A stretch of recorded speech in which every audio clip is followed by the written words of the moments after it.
और एनसीपी गठबंधन। आपकी जम्मू कश्मीर में कांग्रेस और एनसी गठबंधन की सरकार बन रही है।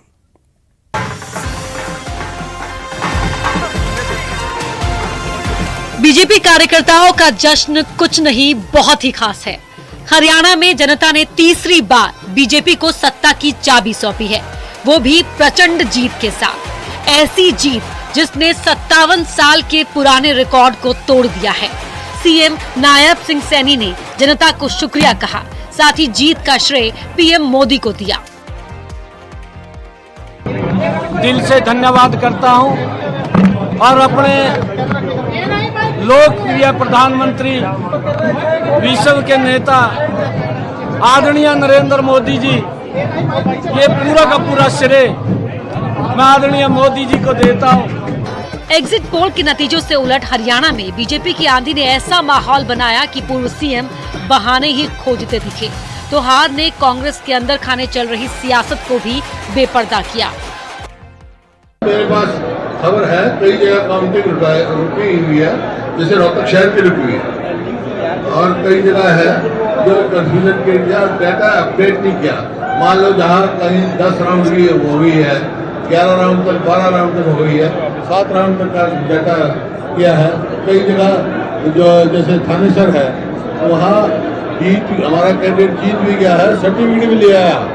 कहाँ हमारी कमियां रही हैं, क्या कमियां रही हैं, इसके बारे में देखना होगा। कौन जिम्मेवार रहे, पार्टी को किस तरह से स्टेट में सींचा नहीं गया, तालमेल नहीं रखा गया, जो कौन लोग हैं जो जिम्मेवार थे सबको साथ लेकर चलने के और पार्टी को एक दिखाने के और सबको बैलेंस आउट करने के, वो भी बातें हैं।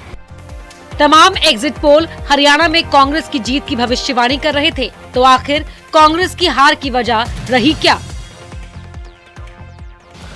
हरियाणा का रण जाट दलित समीकरण। चुनाव में जाटों पर निर्भर दिखी कांग्रेस। आबादी का करीब 22% हिस्सा है जाट, 20% दलित, अल्पसंख्यक वोटों पर भी नजर। जाट दलित समीकरण बनाती दिखी कांग्रेस। तो कांग्रेस जहां जाट दलित समीकरण बना रही थी, बीजेपी ने परंपरागत सवर्ण वोट और गैर जाट वोटों को साधा। ओबीसी ने दिलाई सत्ता। बीजेपी ने ओबीसी पर केंद्रित किया ध्यान। हरियाणा में ओबीसी की आबादी करीब 35%, परंपरागत सवर्ण वोट और गैर जाट वोटरों को साधा। आईएनएलडी, बीएसपी, जेजेपी, एएसपी गठबंधन ने भी कांग्रेस को नुकसान पहुंचाया। गठबंधन ने किया खेल। इनेलो, बीएसपी, जेजेपी, एएसपी गठबंधन ने किया खेल। दलित और जाटों के भरोसे थे दोनों ही गठबंधन। जाटों पर निर्भर हैं जेजेपी और इनेलो, दलितों पर निर्भर पार्टियां हैं एएसपी और बीएसपी। गठबंधन ने कांग्रेस को पहुंचाया नुकसान। कांग्रेस की हार के और भी कई कारण गिनाए जा सकते हैं। कांग्रेस की हार क्या है कारण? गुटबाजी ने बिगाड़ा कांग्रेस का खेल। 10 साल की एंटी इनकम्बेंसी के भरोसे दिखी कांग्रेस। लोकसभा चुनाव में 5 सीटों पर जीत से था अति उत्साह। संविधान और आरक्षण का मुद्दा नहीं आया काम। कांग्रेस के कई नेता अपनी सीटों तक सीमित रह गए। बीजेपी के लाभार्थी वर्ग की काट नहीं निकाल पाई कांग्रेस।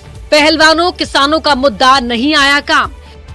उधर जम्मू कश्मीर में विधानसभा चुनाव के नतीजे बीजेपी के मन मुताबिक नहीं आए। यहाँ नेशनल कॉन्फ्रेंस और कांग्रेस का गठबंधन बहुमत के आंकड़े को पार कर गया है। फारूक अब्दुल्ला ने जीत पर खुशी जाहिर की। उमर अब्दुल्ला के सीएम बनने की भी बात कही। 10 साल के बाद लोगों ने अपना एतमाद हमें दिया है और हम उम्मीद करते हैं, अल्लाह से मांगते हैं कि हम इनकी उम्मीदों पे पूरा कायम हो और इनकी मुश्किलें दूर कर सकें। यह हमारा पहला काम होगा। मैं समझता हूँ उमर अब्दुल्ला जो है वो सीएम बनेंगे। मैं समझता हूँ लोगों ने हमारी बात सुनी और उस पर एतमाद किया। मैं लोगों का बेहद मशकूर हूँ। हरियाणा में कांग्रेस सत्ता के सिंहासन से फिर दूर हो गई, जबकि जम्मू कश्मीर में गठबंधन की सरकार बनाने को मजबूर हुई है। ऐसे में हिंदी पट्टी में कांग्रेस की राह अब भी मुश्किल बनी हुई है। वहीं बीजेपी ने हारी हुई बाजी को प्रचंड जीत में तब्दील किया है और ये साबित करता है कि चुनाव मैनेजमेंट में उसका कोई सानी नहीं है। Bureau report, news 18।